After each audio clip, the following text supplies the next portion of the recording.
She arrived in Vienna on a Wednesday, which felt appropriate. Wednesdays were not beginning days or ending days. They were middle days. Days for being useful and not asking why. The carriage that brought her from the train station was not the Countess's carriage. The Countess's carriage was sent for trunks. Elspeth Crane rode with the trunks, because there was only so much space, and the Countess had not considered that a problem worth solving. The coachman did not speak to her. The city slid past the foggy window in long gray strips. Cobblestones, iron railings, the high stone faces of buildings that had been watching people arrive and leave for 200 years and had long since stopped being impressed. Elspeth pressed her gloved hand against the cold glass and looked out. 24 years old, third daughter of a family whose estate in Derbyshire had been sold the year before her mother died, which meant there was nothing to inherit and no roof to return to and no reason to be sentimental about any of it. She was not sentimental about any of it.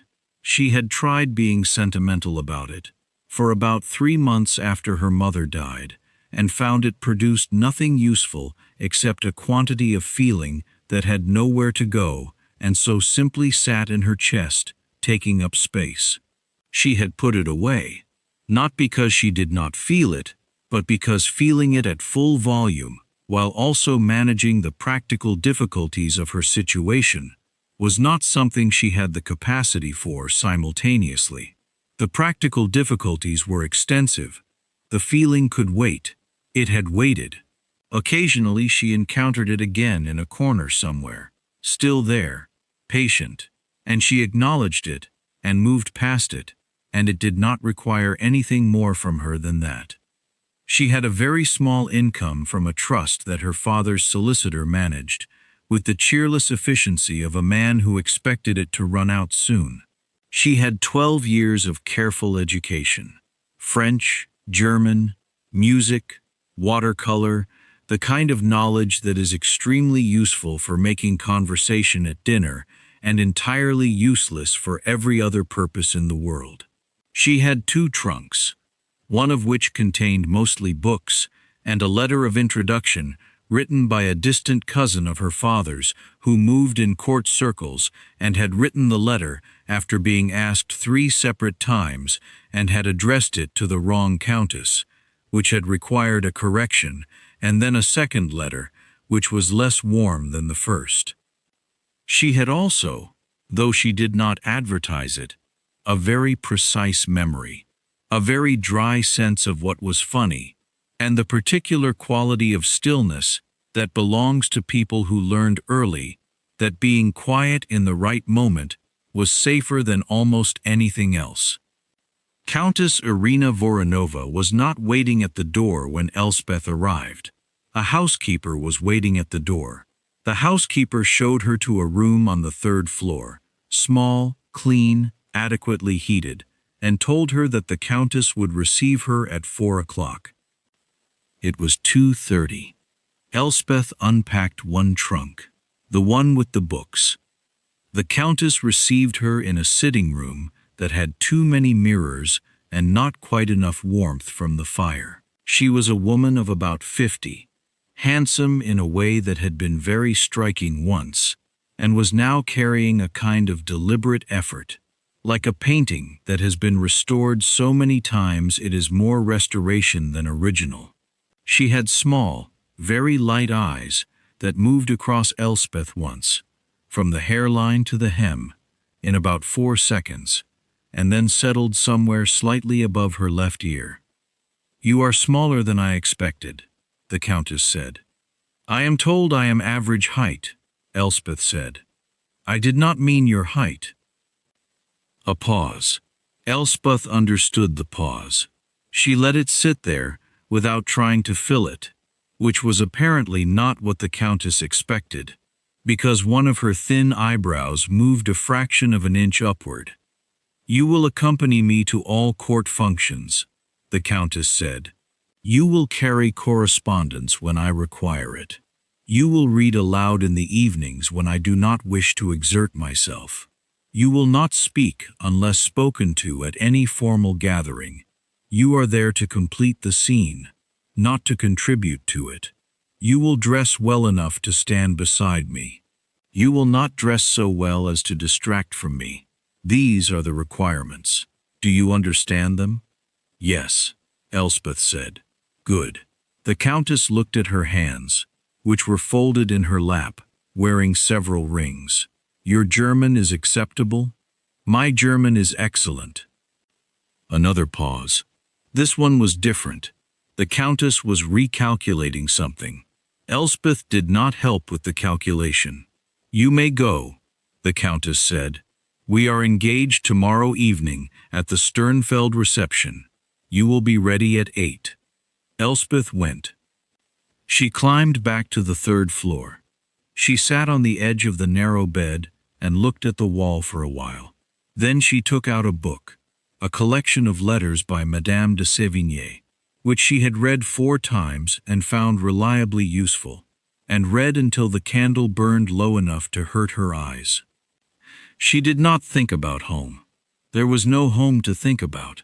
She thought, instead, about the Countess's sitting room, the mirrors, the way the room was arranged so that every surface reflected the Countess back to herself, slightly softened, slightly improved by the amber tint of the mirror glass. She had met women like that before, women who required a particular kind of echo from everything around them, women who chose companions the way they chose furniture, for function and for contrast. Elspeth had been chosen for contrast. She already knew this. She had known it from the 2nd letter of introduction, which was cooler than the first, and which had included, in a postscript that the cousin had perhaps not realized she would read, the phrase, "She is a quiet girl, very agreeable, will not trouble you." She read the phrase again in her memory and turned the page of the Sévigné.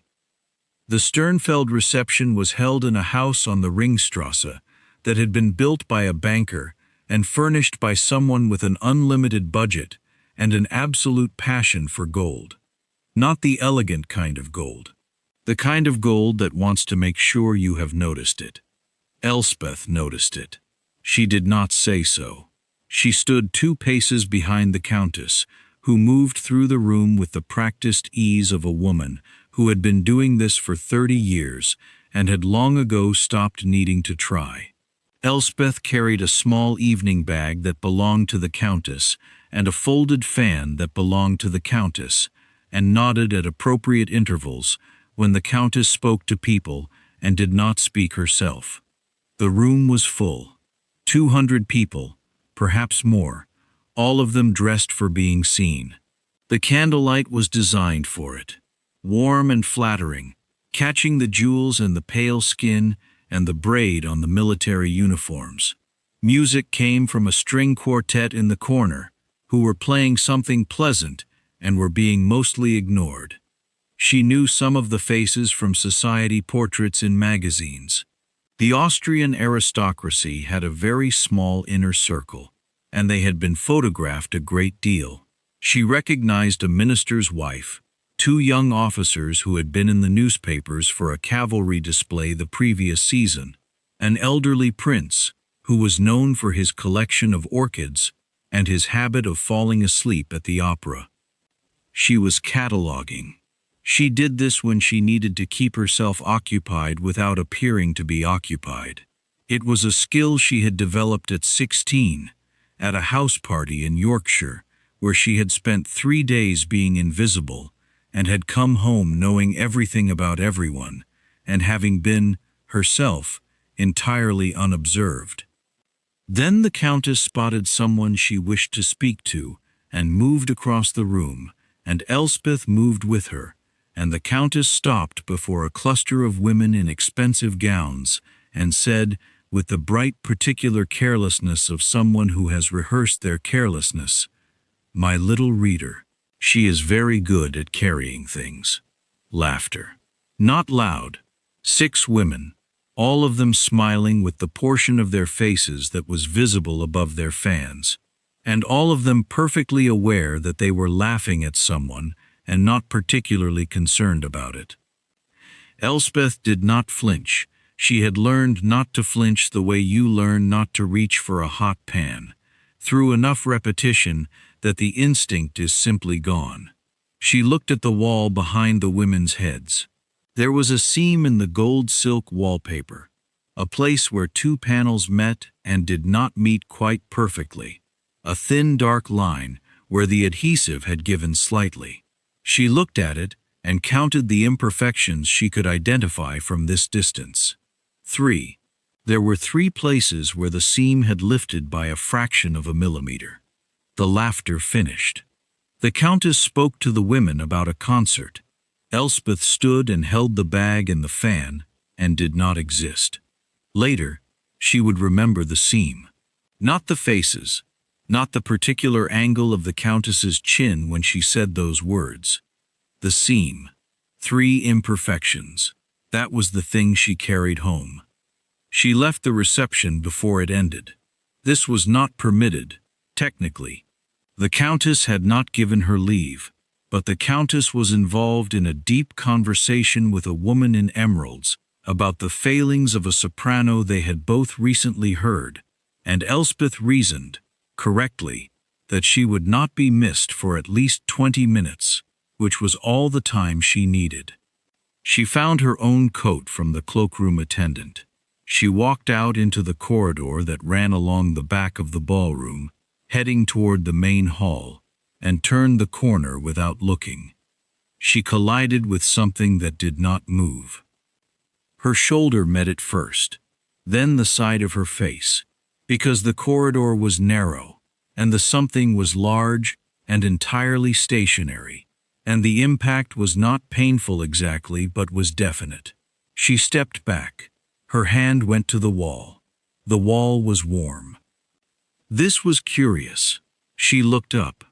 The wall was a man, very tall, broad in the way that is structural, not excessive, the kind of build that suggests the person was simply made larger than average, and is not especially aware of it. Dark coat, no medals, which meant he either had none or had decided not to wear them, which in this room, at this moment, was a choice.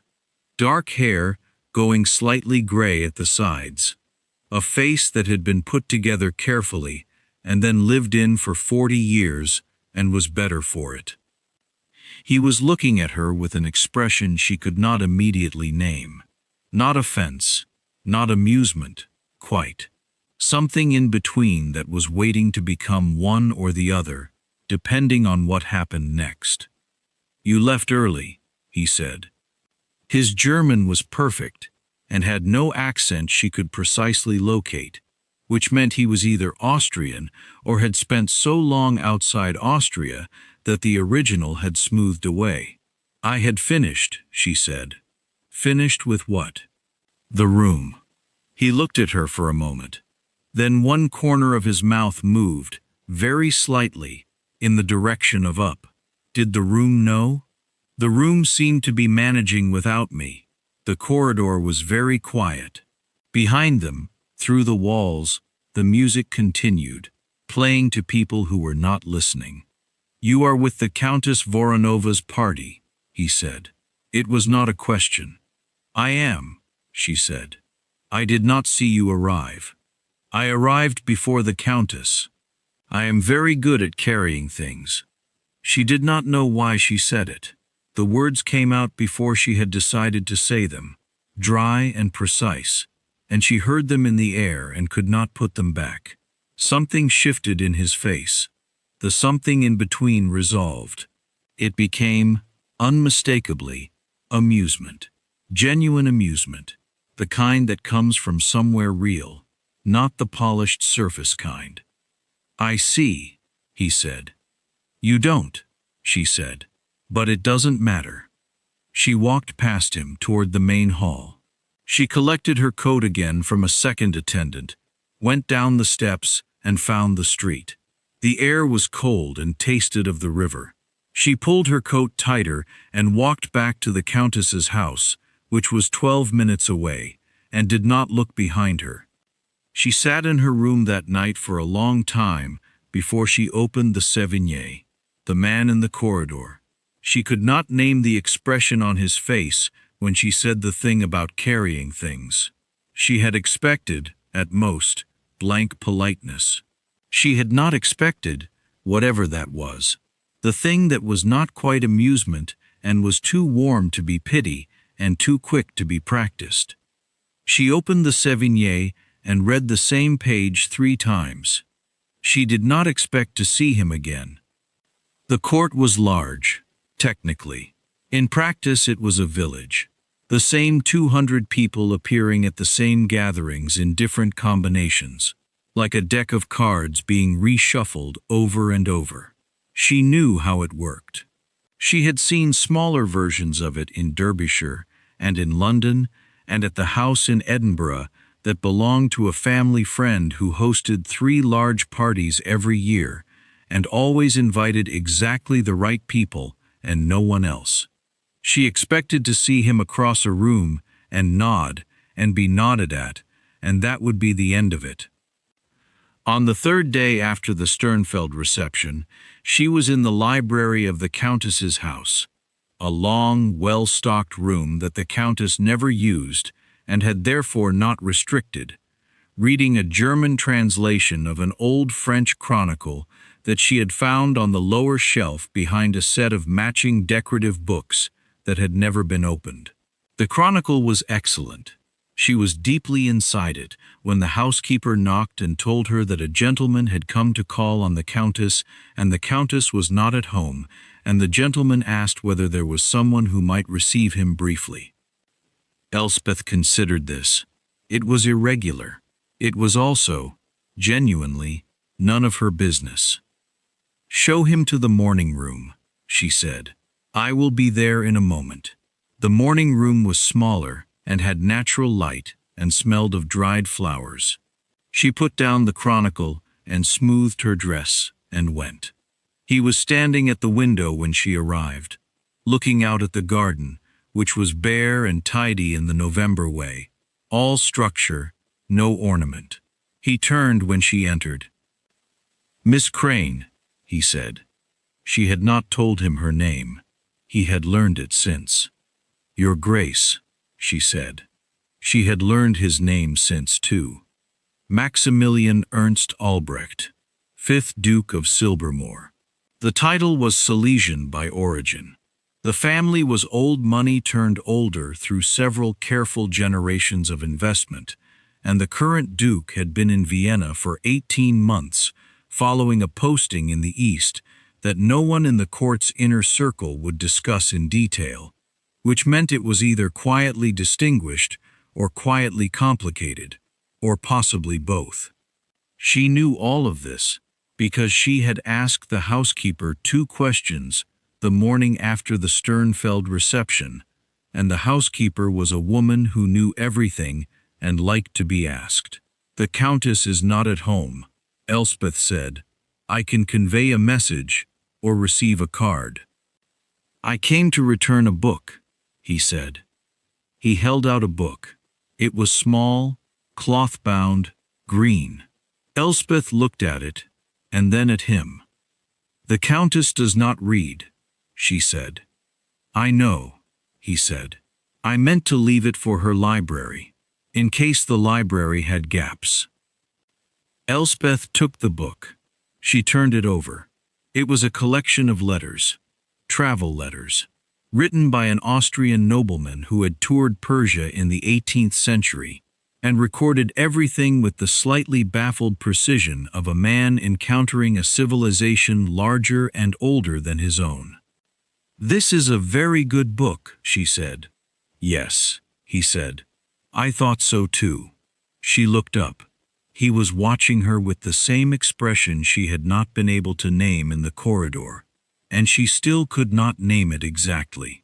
It was attentive without being intrusive. It was interested in a way that was not performing interest. "Thank you," she said. "I will see that it is shelved." "Do you shelve books often, when there is no one else to do it?" "And if there were someone else?" I would still do it. I like knowing where things are. He nodded slowly, as though she had said something that confirmed something he had already suspected. May I call again, Miss Crane? For the Countess. The Countess is generally at home on Thursday mornings, Elspeth said. Thursday mornings, he repeated. He took his hat from the side table. He bowed. Correctly, not excessively. He left. Elspeth stood in the morning room for a moment. Then she went back to the library and read the Chronicle and did not think about it. She read the travel letters that evening. He came on Thursday morning. The Countess was at home, receiving him in the formal sitting room with the mirrors. And Elspeth was not required to be present, and so was not. She was in the library with the Chronicle when she heard his voice in the hall. A low, clear voice that did not adjust itself for the acoustics of indoor spaces, the way some people do. He was speaking to the butler about the weather, which had turned properly cold overnight, and even from the library she could hear that he was not making small talk. He was making an observation. There was a difference. She turned a page. She heard him leave an hour later. The following Thursday she was in the garden when he arrived, wearing her coat and her second-best gloves, because the first-best were inside, being repaired, and she was inspecting the bare rose beds, which interested her in a technical way, because she had grown up in a house where the garden was important, and she missed the specific satisfaction of knowing what things were. He found her there. The butler had evidently mentioned it. "You know roses," he said. "I know this one is a climbing bourbon variety that wants more sun than it will get in this location," she said. "Whoever planted it here made a mistake they have been compensating for every year since." He crouched down beside the rose bed and looked at the canes with what appeared to be genuine interest. "Can it be moved?" "At this time of year, with care. In the spring it would be easier." "Do you garden?" "I used to. At home." She said it without particular emphasis, which was the only way she had found to say the word home, which no longer meant a place. Not anymore. He stood. He was looking at the main building, and then at her. "Did you read the travel letters?" "Yes." "What did you think?" She considered. "I thought he was a man who noticed everything and was afraid of nothing except being thought sentimental. So he described the emotions of everything he saw by describing the objects, which is the better way anyway." A pause. "That is exactly right," he said. "I have been thinking about that book for 6 years, and you have just said the thing I have been trying to say about it." She did not know what to do with that. She looked at the rose canes. "I should go in," she said. "The Countess will want me. She is discussing a piano recital with her niece. She has 17 specific objections to the program, and will be occupied for some time. You know her schedule. I know court schedules. They are very repetitive. So are rose beds," Elspeth said. He laughed. "Not the polite kind. Not the kind that lives on the surface and is manufactured for social use." A real laugh, surprised out of him, brief, warm, occupying actual space in the cold November garden. She had not made anyone laugh in 4 months. She had not said anything funny to anyone in 4 months, because there had been no one to say it to, and she had not, until this moment, registered that as a loss. But it landed in her chest now, the recognition of it, with the particular weight of things you have been not seeing deliberately. She looked at the rose canes, and did not let it show. "I should go in," she said again. "Thursday next," he said. "I will tell the Countess you called." She went inside. She went upstairs. She sat on the edge of her bed and looked at the wall for several minutes before she could explain to herself what she was sitting with. It was not, she told herself, particularly complicated. She had been isolated for 4 months, in a house where no one spoke to her except to direct her, and a person who spoke to her as though she were a person had produced an effect that was entirely ordinary and would pass quickly. She believed about half of this. He came every Thursday. Not always to see the Countess. Sometimes the Countess was not available, or was engaged, or was in one of her periodic states of social fatigue where she did not wish to receive anyone. And in these cases the housekeeper would sometimes find Elspeth and tell her, and Elspeth would sometimes go to the morning room, because she was there and he was there, and there was no particular reason not to. What she noticed first was that he did not speak to her the way most people spoke to her. Most people, when they spoke to her at all, were looking slightly past her, at the door, at the Countess, at whatever came next. Maximilian looked at her while she was speaking. He looked at her while he was speaking. He did not treat conversation like a ladder, each exchange a rung on the way to something else.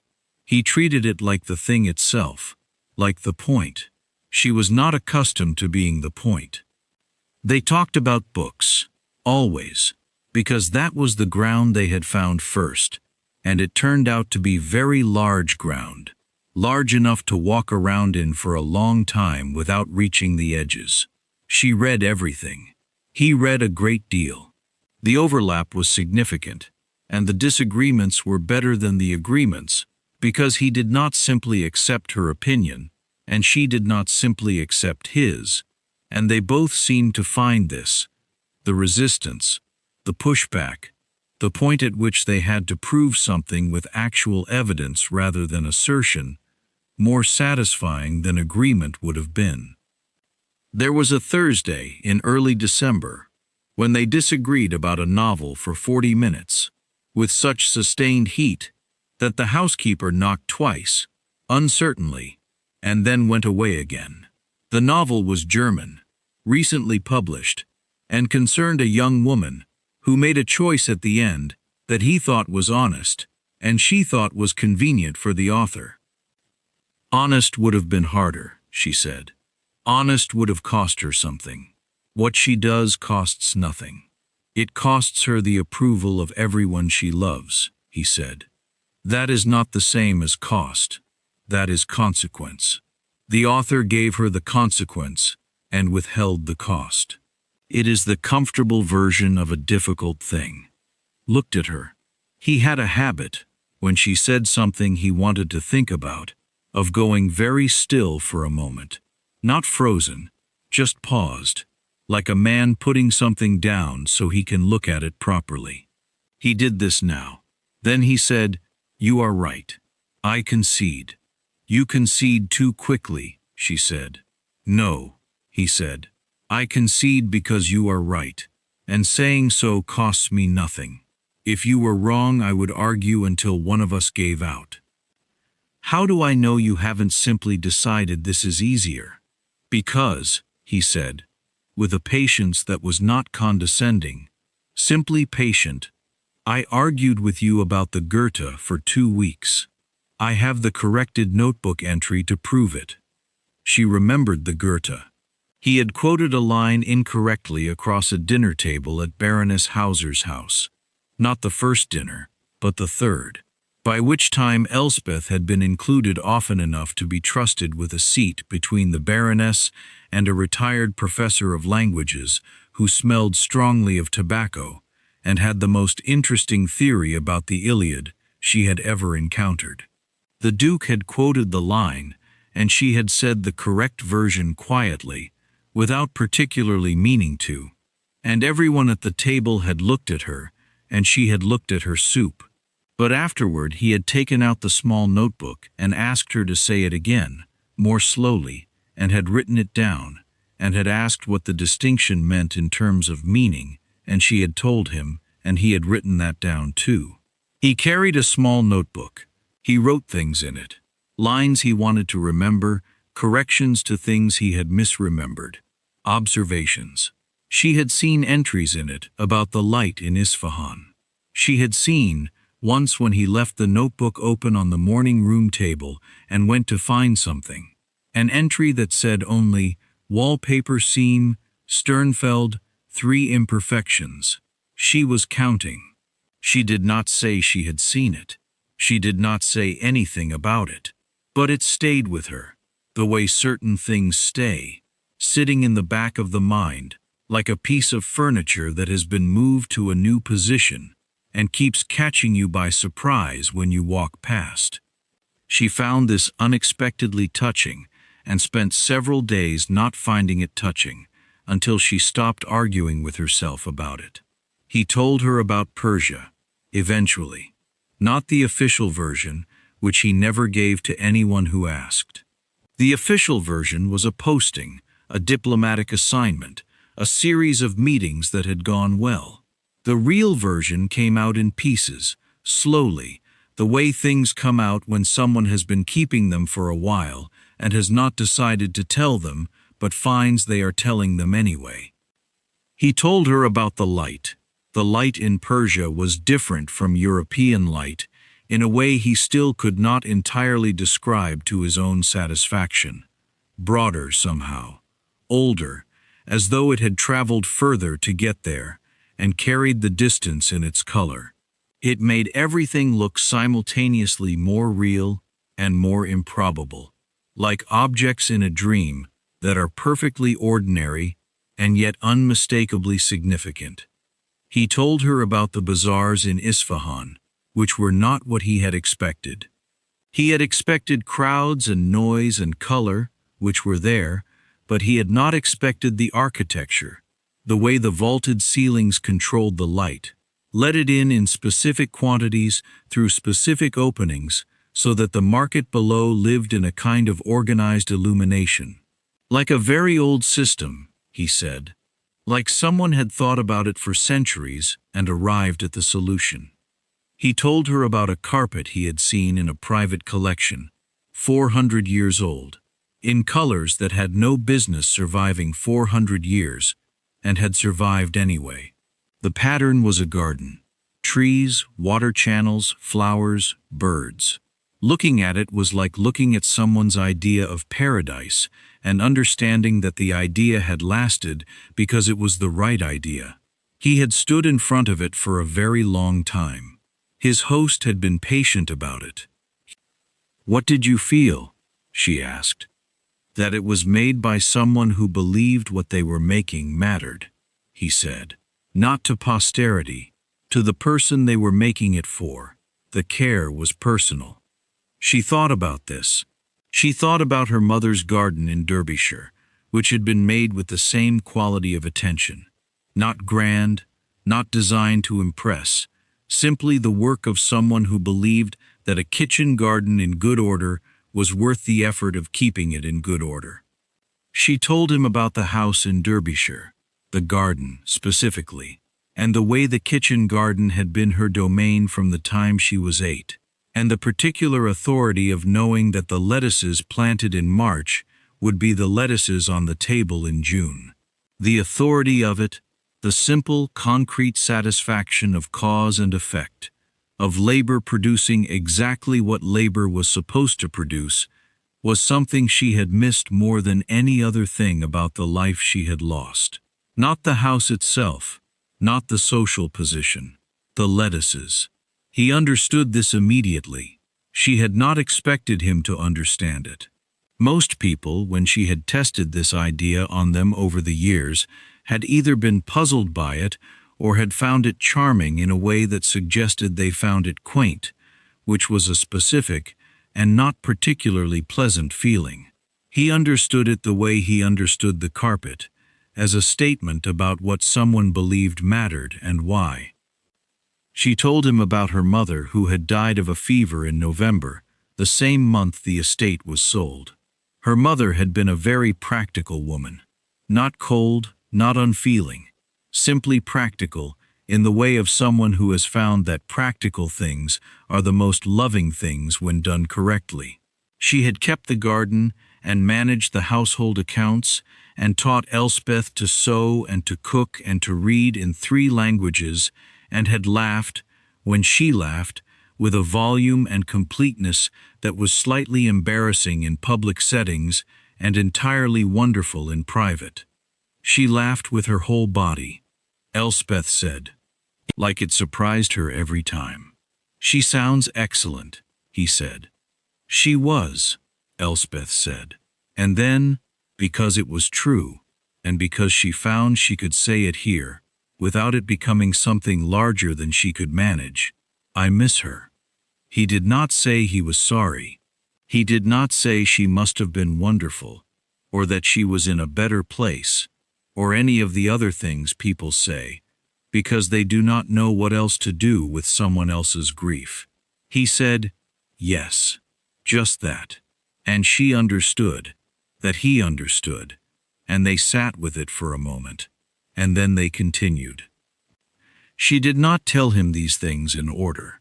She did not sit down and explain herself. They came out sideways, in pieces, attached to something else. The travel letters, the rose beds, the novel, the Goethe, the imperfect wallpaper seam. They accumulated the way all real knowledge accumulates, through adjacency and accident, through moments that are about one thing and are also, quietly, about another. He carried a small notebook. He wrote things in it. She found this unexpectedly touching, and spent several days not finding it touching, until she stopped arguing with herself about it. The Countess, meanwhile, became sharper. This happened gradually, and then all at once, the way temperature changes do. Through December, the Countess was simply more demanding. More corrections at the end of the evening. More pointed remarks about Elspeth's dress or her posture or the way she had stood at a certain reception. The criticisms were small and precisely targeted, the way small things are when the person delivering them is skilled at it. A comment about the angle of Elspeth's chin, a remark about the particular shade of her evening gloves, which were not quite the right shade, had the Countess not mentioned it before. A note about her German, which was excellent, the Countess said, for someone of her background, the qualification doing all the work. Elspeth absorbed them. She had practice. She had the practice of someone who had spent years in proximity to people with something to establish, and had learned, early and precisely, that engaging was the wrong strategy. You did not argue with a person who had decided you were less than them. You did not defend. Defense was a form of engagement, and engagement was what they wanted, the confirmation that the small cuts had reached something. You simply continued. You looked at the seam in the wallpaper. You counted the imperfections. You went back to the library. The trouble was, as December turned to January, the corrections found their way into rooms where other people were watching. This was the escalation. This was the shift from private to public, which required a different kind of stillness. In January, the remarks acquired a new quality. They were delivered in front of other people. Small gatherings, mostly, but with just enough audience to be effective. My little reader likes to have opinions, the Countess said at a tea in January, in front of 4 women who were pretending not to be interested. It is very charming in its way, like a very clever spaniel. Elspeth looked at her tea. Elspeth, one of the women said, a Baroness Hauser, who was perhaps 40, and had small, quick eyes that missed nothing. What opinion was it that caused the remark? I mentioned that I thought the Hofburg reception room looked better with the new drapes, Elspeth said. And does it? Yes, Elspeth said. The Baroness Hauser smiled, not at Elspeth and not at the Countess, but at some private amusement between them that she did not share. I think so too, she said, though I would not say so to anyone who asks. The Countess changed the subject. Her gaze, when it moved back to Elspeth, had a new quality in it. something that had sharpened past contempt into something more specific. Elspeth recognized it and filed it carefully. It was the particular edge that comes when someone has identified you as a problem they had not anticipated and are still deciding what to do about. She was becoming visible. This was not what she had been brought here to be. She thought about it carefully that evening, sitting in the library with the Chronicle closed in her lap. She had been brought here to be a shadow, presentable enough to stand beside, not remarkable enough to draw attention away from the person she was standing beside. The Countess had done this calculation at the beginning and been satisfied with the result. What the Countess had not calculated was the Duke's Thursday visits. What she had not calculated was Baroness Hauser's invitations. What she had not calculated, and this was, perhaps, the thing she most resented, was that Elspeth had turned out to be a genuinely interesting person once someone looked. People did not become more visible by trying to become more visible. They became visible when someone looked. Once one person looked, it became easier for the next person to look, and the next. Visibility, like most things, compounded. Elspeth had not asked anyone to look, but she had not prevented it either. She had answered questions when asked. She had said what she thought when it seemed appropriate. She had been, in short, the person she actually was, rather than the person she had been hired to perform. And the result was this. 4 months in, she had the beginnings of a life in a city she had not chosen, and a position that was increasingly uncomfortable to occupy, and a set of relationships that she had not engineered, but that felt, in their quiet way, like ground she could stand on. The Countess was going to be a problem. The Countess, however, was not the kind of problem that solved itself through confrontation. Elspeth knew this type. You could not fight it, and you could not appease it. You could only continue, carefully, with one eye on where you were going. She opened the Chronicle. She read until the candle burned low. In February, an invitation arrived for her, addressed to her, not to the Countess's household, not via the Countess, to Miss Elspeth Crane, in careful handwriting on very good paper, inviting her to attend a small musicale at the residence of Baroness Hauser on the 15th. She read it twice. She set it on her desk. She went to find the housekeeper. Was there a similar invitation for the Countess? She asked. Yes, the housekeeper said. They were delivered separately. Elspeth went back to her room. She sat with this. She went to the musicale. The Countess also went to the musicale and was very pleasant about it in the carriage going, which was its own kind of warning. The musicale was small and genuinely musical. A soprano and a pianist who were both excellent and were allowed to be excellent because the Baroness kept a room that listened. 12 guests, arranged in a rough oval of chairs, and Elspeth sat between a retired general who was nearly deaf, but very gracious about it, and a young woman in a yellow dress who was the Baroness's niece and who leaned over during the interval and asked Elspeth what she thought of the second piece. Schumann, Elspeth said. She took it faster than I expected, and it was better for it. I thought so too, the niece said. No one else seems to have noticed. They are all talking about the soprano's dress. The dress is also excellent, Elspeth said. It is possible to appreciate both. The niece laughed. Then the interval ended, and they listened. Afterward, at supper, the Baroness placed Elspeth at the opposite end of the table from the Countess. This was not an accident. Seating at these things was never accidental. Elspeth understood this, and ate her soup, and talked to the people around her, and felt, with a faint and inconvenient surprise, that she was not performing. She was simply talking. She was simply there. The Countess watched from the far end of the table, with the expression of a woman who is revising a calculation. More invitations came.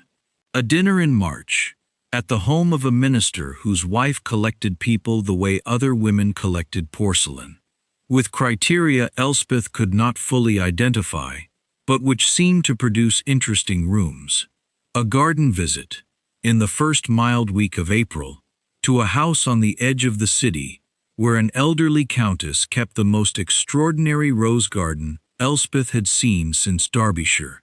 A private audience, which she did not expect and did not know how to decline, the Archduchess Maria Augusta, aunt by marriage to the Emperor, who received her in a small, comfortable room on a Tuesday morning and offered her tea and biscuits, and looked at her for a long, unhurried moment before speaking. "He tells me you corrected his Goethe," the Archduchess said.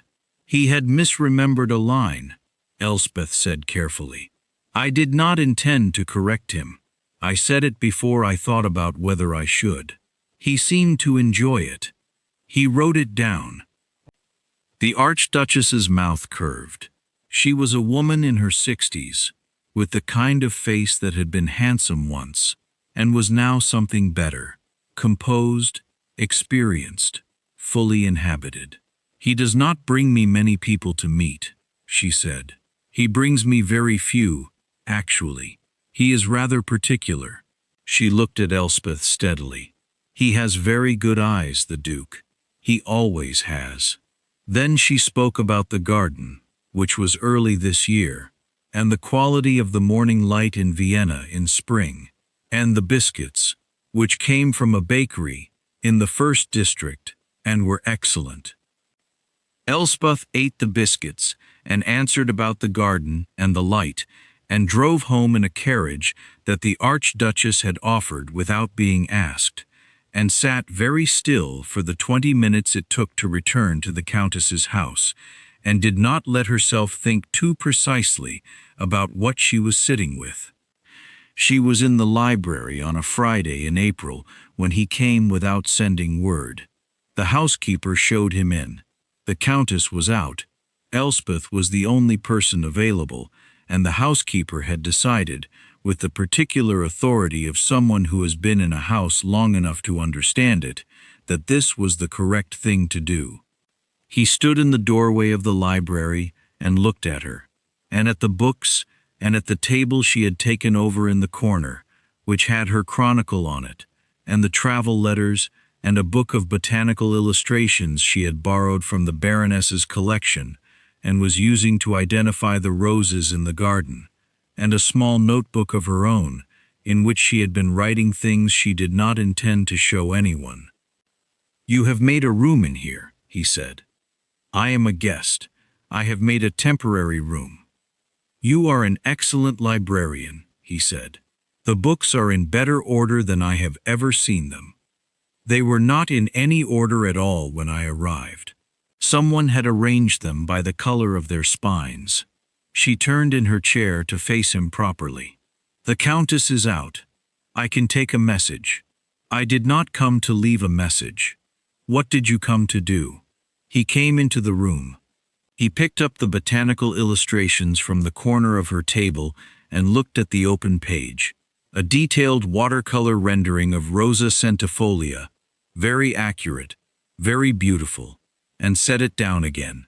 He pulled out the chair on the opposite side of the table and sat in it. He set his hat on the table beside the chronicle. This was, Elspeth noted, the first time he had sat down in a shared room rather than standing. Something had shifted in the arrangement, though she could not say precisely what. "I owe you an explanation," he said. "You owe me nothing."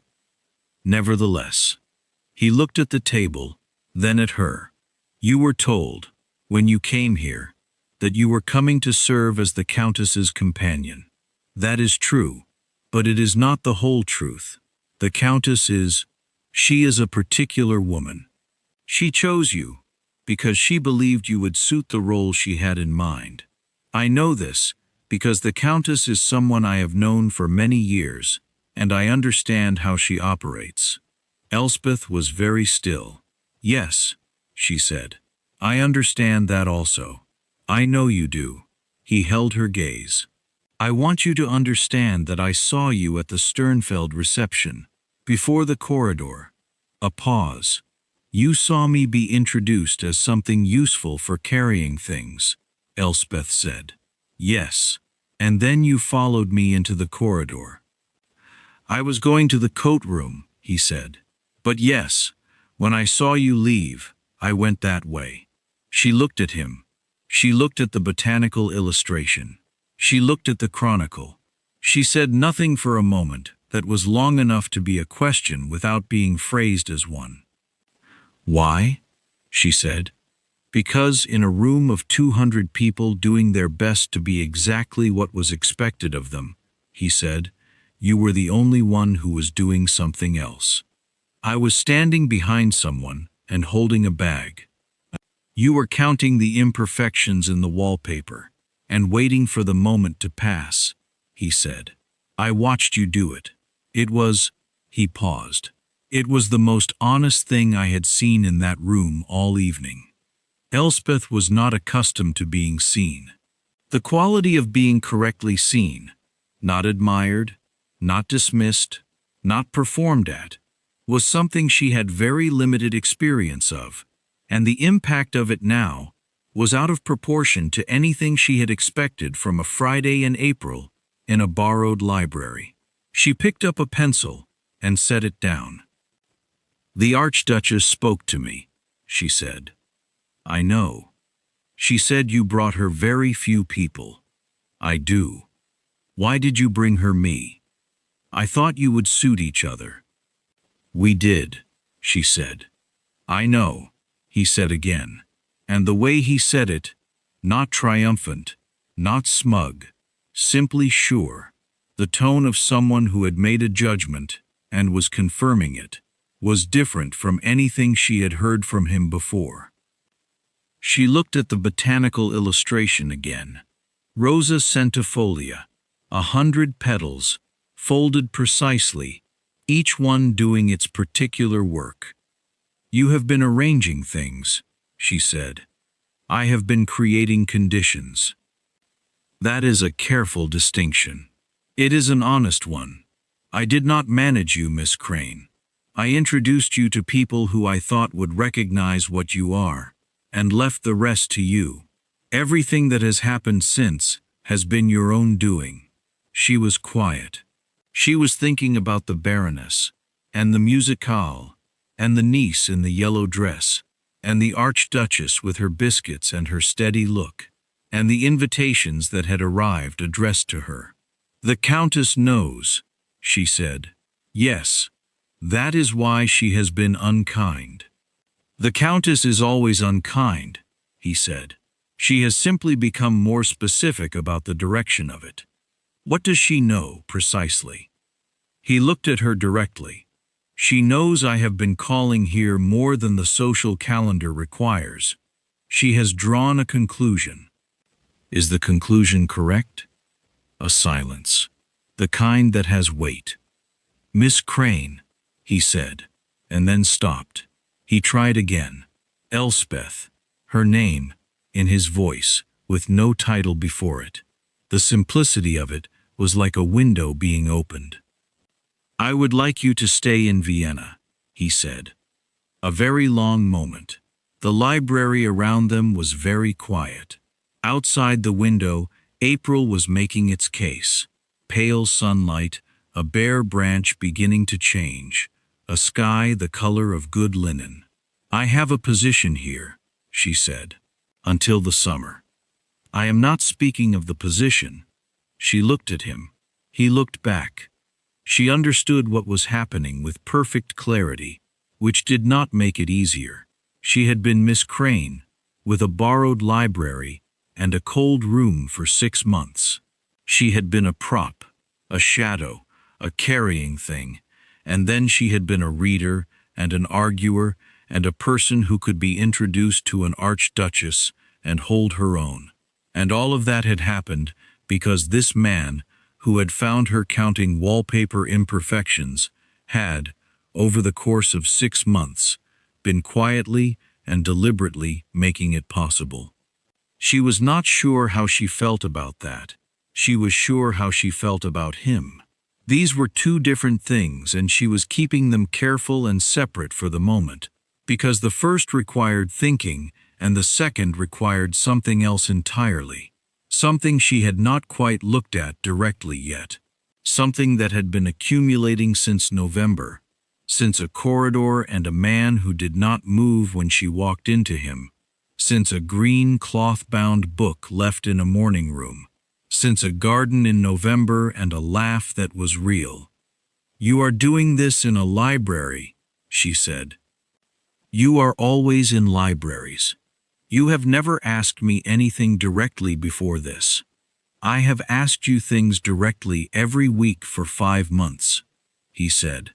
"About Goethe, about roses, about the travel letters, about your mother's kitchen garden. I have asked you everything I could ask within the boundaries of what was permitted." A pause. "I am now asking outside those boundaries." She picked up the pencil and set it down again. She looked at the botanical illustration. Rosa centifolia. 100 petals, folded precisely, each one doing its particular work, none of them unnecessary. She looked at the chronicle, which had been her companion since November, and which she was nearly finished with. The end of one thing, the beginning, very often, of something else. She looked at the small notebook with its private contents, the observations, the lines she had written down because there was no one to say them to, the record of a person slowly becoming more themselves through the exercise of being seen by someone who was paying attention. She looked at him. He was watching her with the patience of someone who has decided that the outcome matters enough to wait for and is prepared to do the waiting. She thought about the Sternfeld reception, the gold room, the mirrors, the laughter, the wallpaper seam. She thought about the cold room on the 3rd floor, and the Sévigné read by a candle burning low. She thought about being a shadow, and then not being a shadow, and the strangeness of the transition, which had not felt like a transition while it was happening, and felt, looking back, like the most significant thing that had occurred in her life in several years. She thought about her mother's laugh. "Yes," she said. She said it quietly. The word went into the room and became true. He did not move for a moment. Then, very carefully, as though he had been waiting long enough that he wanted to do this correctly, he reached across the table and covered her hand with his. Not a large gesture, not performed for anyone watching, just a hand, covering hers, on a table in a borrowed library in April. She looked at it. She did not move her hand. Outside, the pale branch caught the afternoon light and held it. The weeks between April and June were different from the preceding months in ways she had not anticipated. She had expected the announcement to change the texture of the rooms she moved through. She had expected the court's particular attention, the kind that arrives when a piece of information circulates and everyone recalibrates their maps. She had expected the Countess to be terrible.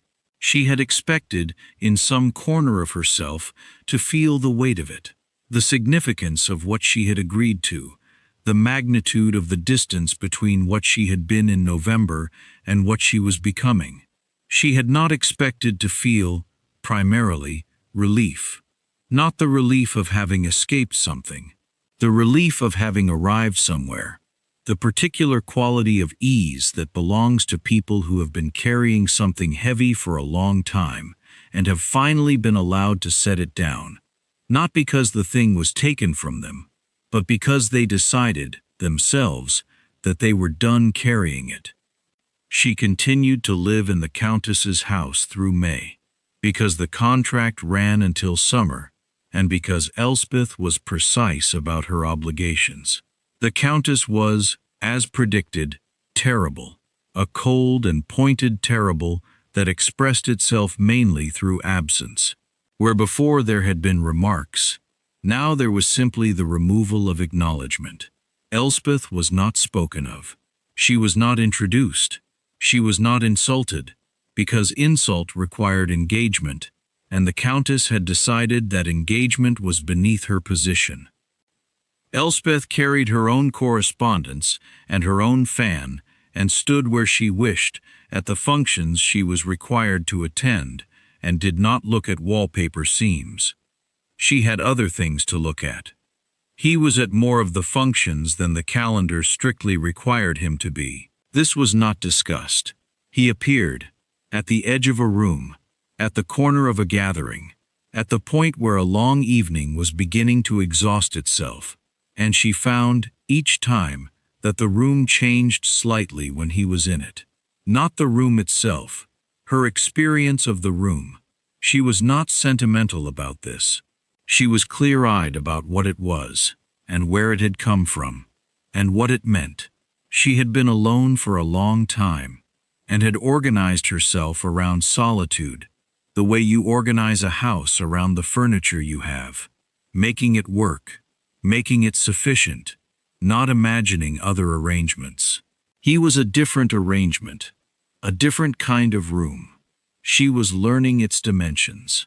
They argued about Schiller in May, briefly and satisfyingly, at a dinner at Baroness Hauser's house. They argued about whether a certain view of the Danube was better in the morning or the evening, standing on the Ringstrasse on a warm afternoon in the second week of June, and agreed, eventually, that the question was not about the view at all, but about the person looking. They did not argue about anything important. The important things had already been settled, quietly, in a library in April.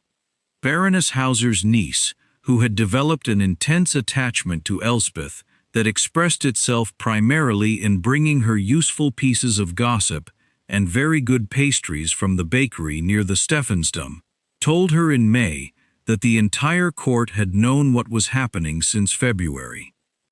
"February?" Elspeth said. "The Countess's tea," the niece said. When she said the thing about the spaniel, everyone saw his face. I did not see his face. No, but everyone else did. The niece finished her pastry. He had the expression of a person who is very carefully not doing something that they very much want to do. It is quite a distinctive expression, very recognizable. Elspeth thought about this for a moment. What did he want to do? Correct her, the niece said, simply. Publicly. He wanted to correct her, and he did not, because it was not his place yet, and waiting for the right place and the right time, while someone says something cruel about the person you. She paused. He is a very controlled man, but control has a face. Elspeth looked at the pastry she was holding. February, she said again. The whole court was waiting, the niece said, without particular apology. You were the last to know. These things are always like that. They were married in June, on a Tuesday morning that smelled of cool air and ink.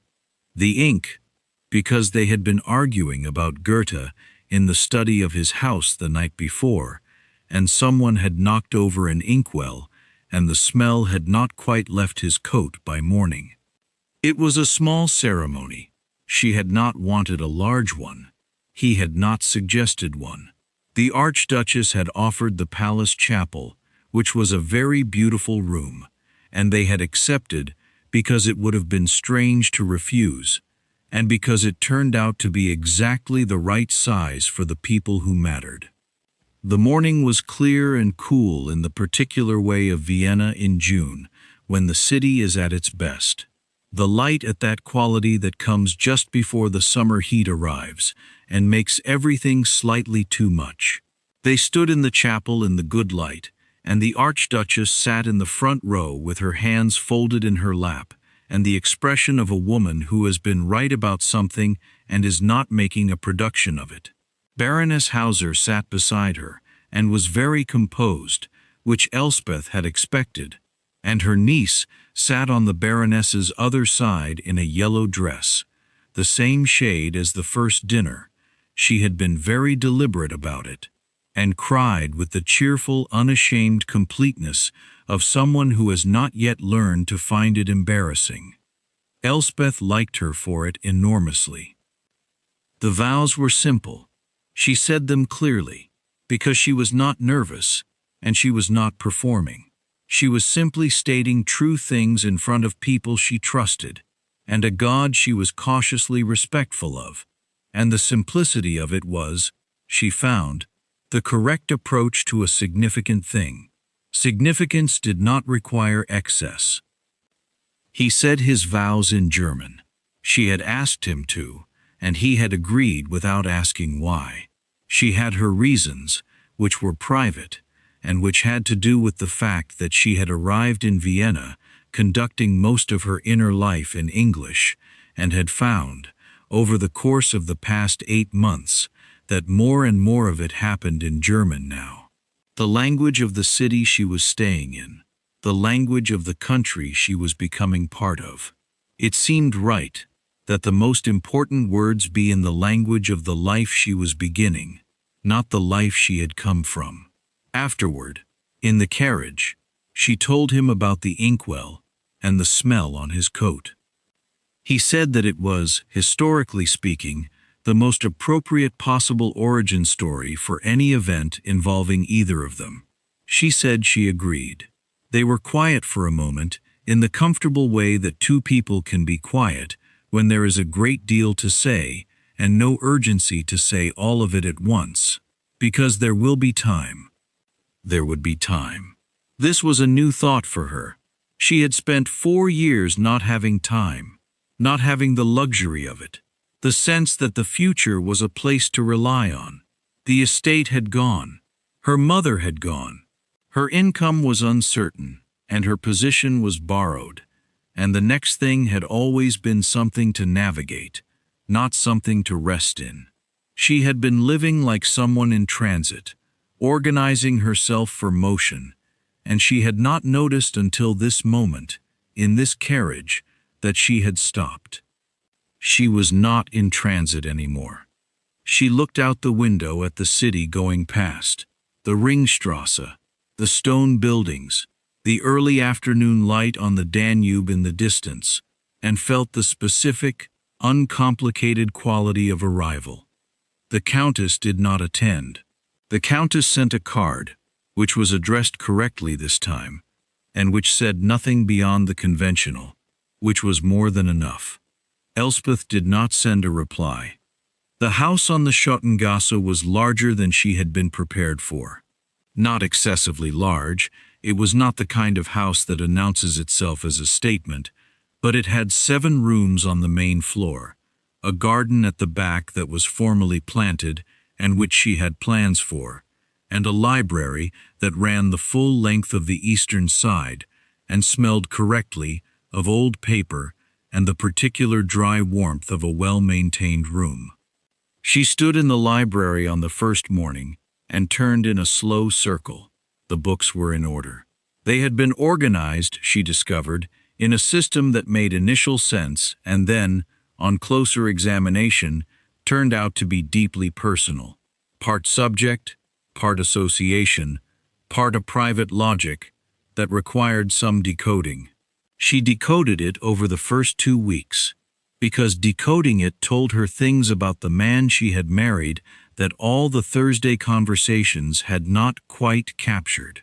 He had shelved the Persian travel letters beside a collection of 18th-century botanical drawings.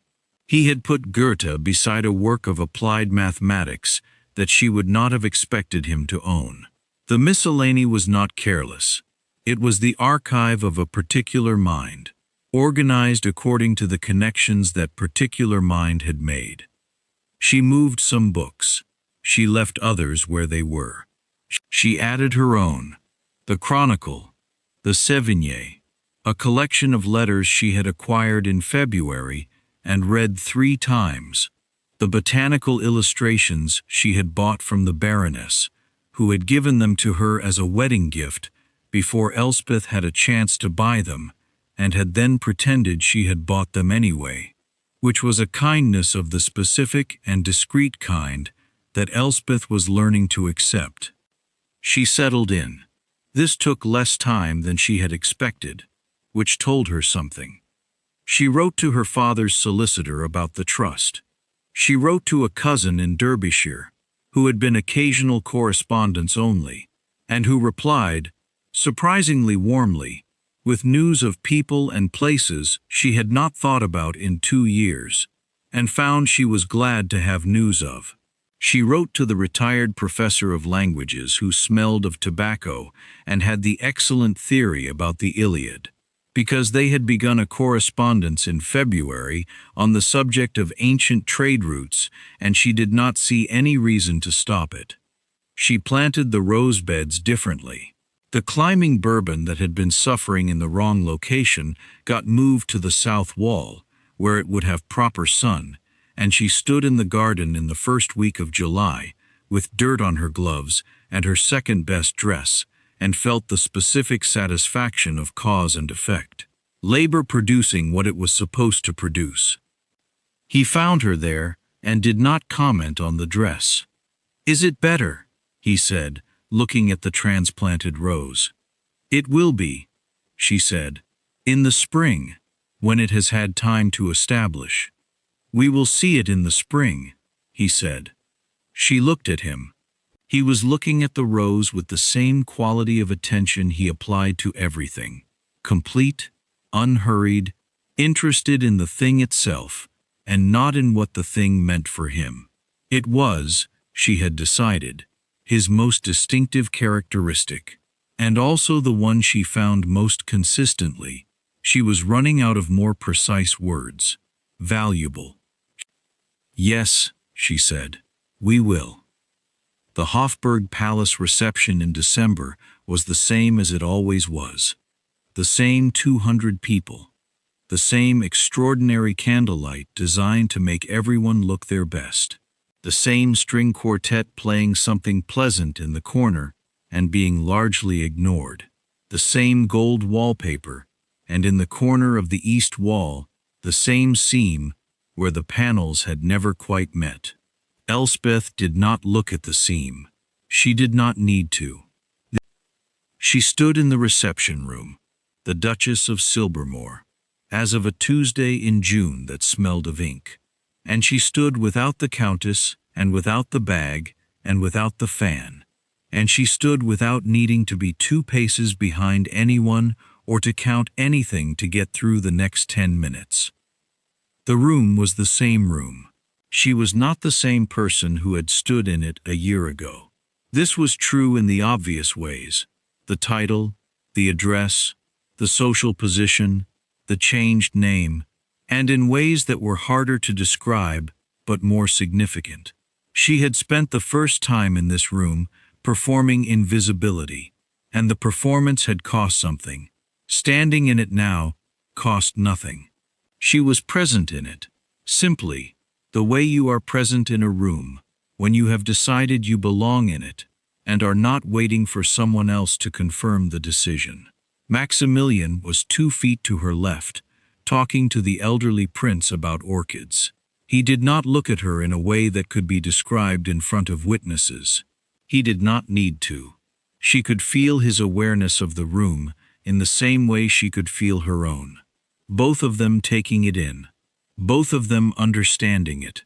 Both of them occupying it without requiring anything particular from it. They had found, over the past 6 months, that they moved through rooms in the same way. This was not a thing she had anticipated about marriage. She had thought, in the abstract way you think about things you have not yet experienced, that marriage was a negotiation of space, 2 people learning to share a room, a house, a life, through the patient and sometimes difficult process of accommodation. She had not thought that it might, in certain cases, be more like a recognition. 2 people who already moved similarly, already occupied silence similarly, already approached books and roses and the light in Isfahan similarly, arriving at a shared address. She was not being naive about it. She was clear-eyed about the fact that 6 months was not a long time, and that easy beginnings did not guarantee easy middles. But she was also not going to minimize what was actually true, which was that so far, the negotiation had been largely unnecessary, and what she had found in its place was something she did not have a precise name for and did not need one. The Countess was present, on the far side of the room, speaking to a woman in blue, who was listening with the expression of someone who has stopped listening, but is too polite to say so. The Countess had arranged her face into something smooth and unrevealing that Elspeth imagined had required some effort. She did not look at Elspeth directly.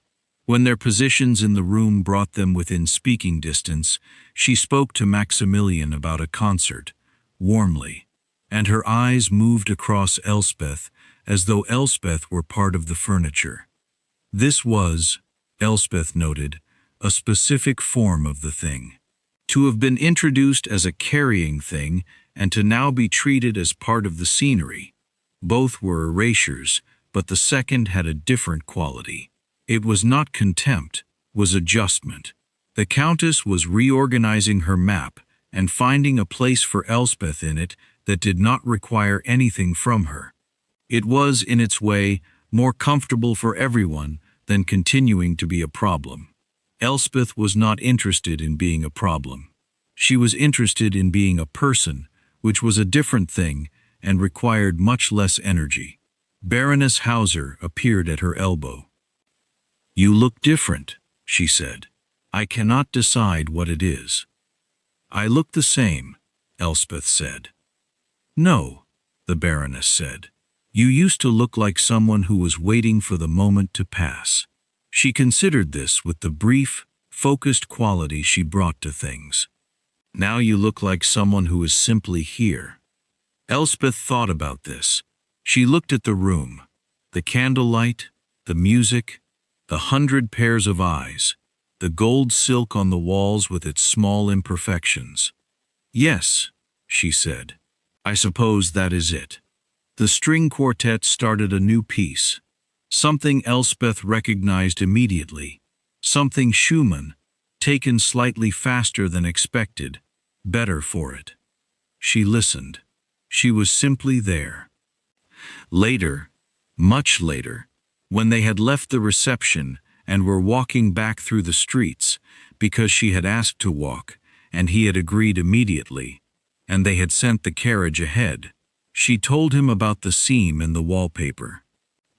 "I used to count the imperfections," she said, "when things were difficult, 3 places where the seam had lifted.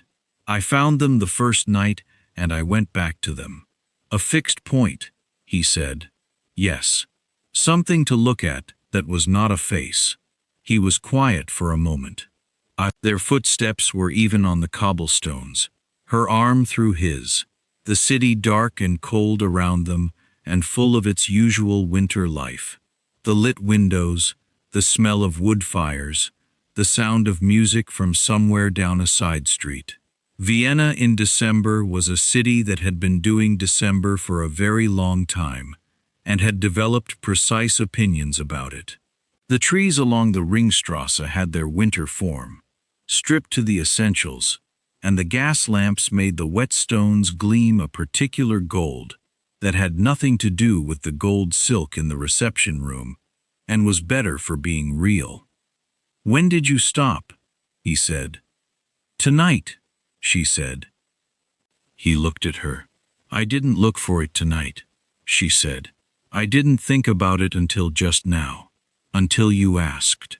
He covered her hand where it rested on his arm. Not a large gesture, just a hand, covering hers, in a street in Vienna in December. She had come here to be small. She had been carried here by someone else's cruelty and someone else's requirements and someone else's idea of what she was worth. And she had stood in that gold room and been introduced as a carrying thing. And she had looked at the wallpaper seam, and she had counted the imperfections, and she had survived.